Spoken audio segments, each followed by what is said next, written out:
വിശുദ്ധ യോഹന്നാൻ എഴുതിയ സുവിശേഷം 12-ാം അധ്യായം. മരിച്ചവരിൽ നിന്ന് താൻ ഉയിർപ്പിച്ച ലാസർ താമസിച്ചിരുന്ന ബെഥാനിയായിലേക്ക് പെസഹായ്ക്ക് 6 ദിവസം മുമ്പ് യേശു വന്നു. അവർ അവന് അത്താഴം ഒരുക്കി. മർത്ത പരിചരിച്ചു. അവനോടുകൂടെ ഭക്ഷണത്തിനിരുന്നവരിൽ ലാസറും ഉണ്ടായിരുന്നു. മറിയം വിലയേറിയതും ശുദ്ധവുമായ ഒരു കുപ്പി നാർദീൻ സുഗന്ധതൈലമെടുത്ത് യേശുവിൻ്റെ പാദങ്ങളിൽ പൂശുകയും തൻ്റെ തലമുടി കൊണ്ട് അവൻ്റെ പാദങ്ങൾ തുടയ്ക്കുകയും ചെയ്തു. തൈലത്തിൻ്റെ പരിമളം കൊണ്ട് വീടു നിറഞ്ഞു. അവൻ്റെ ശിഷ്യന്മാരിൽ ഒരുവനും അവനെ ഒറ്റിക്കൊടുക്കാനിരുന്നവനുമായ യൂദാസ്കറിയോത്ത പറഞ്ഞു, എന്തുകൊണ്ട് ഈ തൈലം 300 ദനാറയ്ക്ക് വിറ്റ് ദരിദ്രർക്ക് കൊടുത്തില്ല? അവൻ ഇതു പറഞ്ഞത് അവന് ദരിദ്രരോട് പരിഗണനയുണ്ടായിരുന്നതുകൊണ്ടല്ല, പ്രത്യുത അവൻ ഒരു കള്ളനായിരുന്നതുകൊണ്ടും പണസഞ്ചി അവൻ്റെ കയ്യിലായിരുന്നതുകൊണ്ടും അതിൽ വീഴുന്നതിൽ നിന്ന് അവൻ എടുത്തിരുന്നതുകൊണ്ടുമാണ്. യേശു പറഞ്ഞു, അവളെ തടയേണ്ട. എൻ്റെ ശവസംസ്കാര ദിനത്തിനായി ഇത് ചെയ്തുവെന്ന് അവൾ കരുതിക്കൊള്ളട്ടെ. ദരിദ്രർ എപ്പോഴും നിങ്ങളോടുകൂടെയുണ്ട്, ഞാൻ എപ്പോഴും നിങ്ങളോടൊത്തുണ്ടായിരിക്കുകയില്ല. അവൻ അവിടെയുണ്ടെന്നറിഞ്ഞ് ഒരു വലിയ ഗണം യഹൂദർ അവിടേക്ക് വന്നു. അവർ വന്നത് യേശുവിനെ ഉദ്ദേശിച്ചു മാത്രമല്ല, അവൻ മരിച്ചവരിൽ നിന്നുയർപ്പിച്ച ലാസറിനെ കാണാൻ കൂടിയാണ്. ലാസറിനെ കൂടി കൊല്ലാൻ പുരോഹിത പ്രമുഖന്മാർ ആലോചിച്ചു. എന്തെന്നാൽ അവൻ നിമിത്തം യഹൂദരിൽ വളരെ പേർ അവരെ വിട്ട് യേശുവിൽ വിശ്വസിച്ചിരുന്നു. അടുത്ത ദിവസം തിരുനാളിന് വന്നുകൂടിയ ഒരു വലിയ ജനക്കൂട്ടം യേശു ജെറുസലേമിലേക്ക് വരുന്നെന്ന് കേട്ട് ഈന്തപ്പനയുടെ കൈകൾ എടുത്തുകൊണ്ട് അവനെ എതിരേൽക്കാൻ പുറപ്പെട്ടു. അവർ വിളിച്ചു പറഞ്ഞു, ഹോസാന! കർത്താവിൻ്റെ നാമത്തിൽ വരുന്നവനും ഇസ്രായേലിൻ്റെ രാജാവുമായവൻ വാഴ്ത്തപ്പെട്ടവൻ. യേശു ഒരു കഴുതക്കുട്ടിയെ കണ്ട് അതിൻ്റെ പുറത്ത് കയറിയിരുന്നു. സിയോൻ പുത്രി, ഭയപ്പെടേണ്ട, ഇതാ നിന്റെ രാജാവ് കഴുതക്കുട്ടിയുടെ പുറത്തെഴുന്നള്ളുന്നു എന്നെഴുതപ്പെട്ടിരിക്കുന്നു. അവൻ്റെ ശിഷ്യന്മാർക്ക് ആദ്യം ഇത് മനസ്സിലായില്ല. എന്നാൽ യേശു മഹത്വം പ്രാപിച്ചപ്പോൾ അവനെപ്പറ്റി ഇക്കാര്യങ്ങൾ എഴുതപ്പെട്ടിരുന്നുവെന്നും അവനുവേണ്ടി ഇവയെല്ലാം ചെയ്തുവെന്നും അവർ അനുസ്മരിച്ചു. ലാസറിനെ മരിച്ചവരിൽ നിന്ന് ഉയർപ്പിച്ച അവസരത്തിൽ അവനോടൊപ്പമുണ്ടായിരുന്ന ജനക്കൂട്ടം അവന് സാക്ഷ്യം നൽകിയിരുന്നു. അവൻ ഈ അടയാളം പ്രവർത്തിച്ചെന്ന് കേട്ടതുകൊണ്ടുകൂടിയാണ് ജനക്കൂട്ടം അവനെ സ്വീകരിക്കാൻ വന്നത്. അപ്പോൾ ഫരിസേയർ പരസ്പരം പറഞ്ഞു, നമുക്ക് ഒന്നും ചെയ്യാൻ സാധിക്കുന്നില്ലെന്ന് കാണുന്നില്ലേ?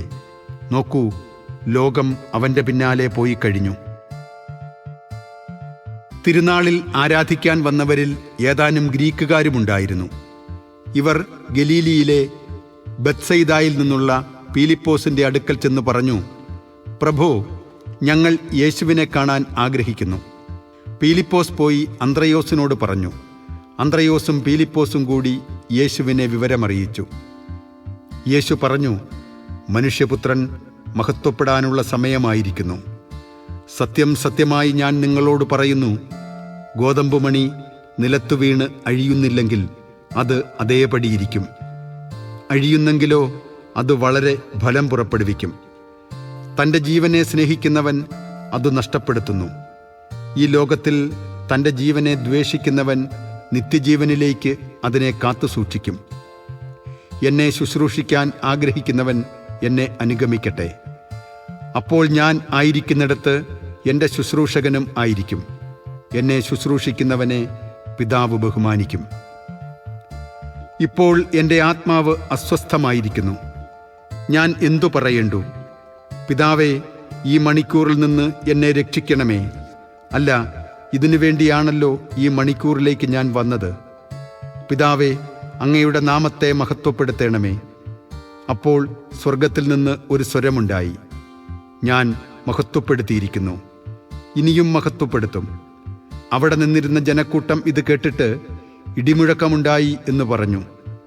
എന്നാൽ ചിലർ, ഒരു ദൂതൻ അവനോട് സംസാരിച്ചു എന്ന് പറഞ്ഞു.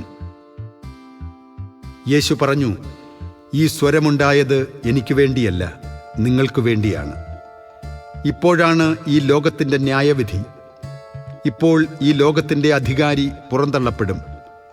ഞാൻ ഭൂമിയിൽ നിന്ന് ഉയർത്തപ്പെടുമ്പോൾ എല്ലാ മനുഷ്യരെയും എന്നിലേക്ക് ആകർഷിക്കും. അവൻ ഇത് പറഞ്ഞത് താൻ ഏതു വിധത്തിലുള്ള മരണമാണ് വരിക്കാൻ പോകുന്നത് എന്ന് സൂചിപ്പിക്കാനാണ്. അപ്പോൾ ജനക്കൂട്ടം അവനോട് ചോദിച്ചു, ക്രിസ്തു എന്നേക്കും നിലനിൽക്കുന്നു എന്നാണല്ലോ നിയമത്തിൽ ഞങ്ങൾ കേട്ടിട്ടുള്ളത്. പിന്നെ മനുഷ്യപുത്രൻ ഉയർത്തപ്പെടേണ്ടിയിരിക്കുന്നു എന്ന് നീ പറയുന്നതെങ്ങനെ? ആരാണ് ഈ മനുഷ്യപുത്രൻ? യേശു അവരോട് പറഞ്ഞു, അല്പസമയത്തേക്കു കൂടി പ്രകാശം നിങ്ങളുടെ ഇടയിലുണ്ട്. അന്ധകാരം നിങ്ങളെ കീഴടക്കാതിരിക്കാൻ പ്രകാശമുള്ളപ്പോൾ നടന്നുകൊള്ളുവിൻ. അന്ധകാരത്തിൽ നടക്കുന്നവൻ താൻ എവിടേക്കാണ് പോകുന്നതെന്ന് അറിയുന്നില്ല. നിങ്ങൾ പ്രകാശത്തിൻ്റെ മക്കളാകേണ്ടതിന് നിങ്ങൾക്ക് പ്രകാശമുള്ളപ്പോൾ അതിൽ വിശ്വസിക്കുവിൻ. ഇതു പറഞ്ഞതിന് ശേഷം യേശു അവരിൽ നിന്ന് പോയി രഹസ്യമായി പാർത്തു. അവൻ വളരെ അടയാളങ്ങൾ അവരുടെ മുമ്പാകെ പ്രവർത്തിച്ചെങ്കിലും അവർ അവനിൽ വിശ്വസിച്ചില്ല. യെശയ്യാ പ്രവാചകൻ പറഞ്ഞ വചനം പൂർത്തിയാകേണ്ടതിനാണ് ഇത്. കർത്താവേ, ഞങ്ങളുടെ സന്ദേശം ആര് വിശ്വസിച്ചു? കർത്താവിൻ്റെ ഭുജം ആർക്കാണ് വെളിപ്പെട്ടത്? അതുകൊണ്ട് അവർക്ക് വിശ്വസിക്കാൻ കഴിഞ്ഞില്ല. യെശയ്യാ വീണ്ടും പറഞ്ഞിരിക്കുന്നു, അവർ തങ്ങളുടെ കണ്ണുകൾ കൊണ്ട് കാണുകയും ഹൃദയം കൊണ്ട് ഗ്രഹിക്കുകയും അങ്ങനെ അവർ എന്നിലേക്ക് തിരിഞ്ഞ് ഞാൻ അവരെ സുഖപ്പെടുത്തുകയും ചെയ്യാതിരിക്കേണ്ടതിന് അവിടുന്ന് അവരുടെ കണ്ണുകളെ അന്ധമാക്കുകയും ഹൃദയത്തെ കഠിനമാക്കുകയും ചെയ്തു. അവൻ്റെ മഹത്വം കാണുകയും അവനെപ്പറ്റി സംസാരിക്കുകയും ചെയ്തതുകൊണ്ടാണ് യെശയ്യാ ഇങ്ങനെ പ്രസ്താവിച്ചത്. എന്നിട്ടും അധികാരികളിൽ പോലും അനേകർ അവനിൽ വിശ്വസിച്ചു. എന്നാൽ സിനഗോഗിൽ നിന്ന് ബഹിഷ്കൃതരാകാതിരിക്കാൻ വേണ്ടി ഫരിസേയരെ ഭയന്ന് അവരാരും അത് ഏറ്റുപറഞ്ഞില്ല.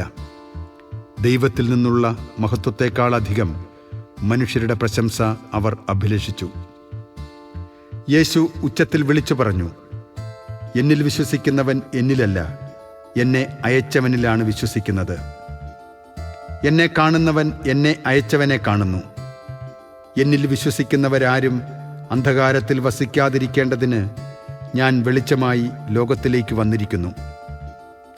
എൻ്റെ വാക്കുകൾ കേൾക്കുന്നവൻ അവ പാലിക്കുന്നില്ലെങ്കിലും ഞാൻ അവനെ വിധിക്കുന്നില്ല.